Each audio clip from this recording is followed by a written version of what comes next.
Il n'y a pas trop de doute à avoir. Si on peut gagner, on peut être premier ou deuxième. Et si on perd, on repasse quatrième. Donc je pense qu'il n'y a pas de doute dans la tête. Il n'y a pas de calcul à faire. Non, pas de calcul. Pas de calcul, que de l'envie. L'envie de jouer et de remporter ce choc de costaud de la Pro D2.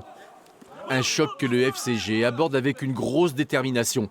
Ce sera la base et le minimum à fournir pour espérer la victoire face aux 15 de l'Ain.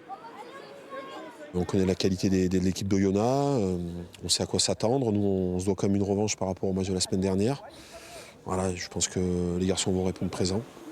Important d'un point de vue comptable, cette rencontre est aussi l'occasion pour les Isérois de continuer leur série de victoires à domicile. Car à part le couac de la première journée, les rugbymen grenoblois n'ont plus connu la défaite au Stade des Alpes. Alors autant terminer l'année en gardant cette bonne habitude. C'est important de finir les matchs allés par une victoire, de partir en vacances avec une victoire. Donc il est déjà important pour ça. Et Oyonnax, on sait aussi que c'est un concurrent en phase qualificative, une équipe qui connaît bien la Pro D2, qu'on a croisé aussi en top 14.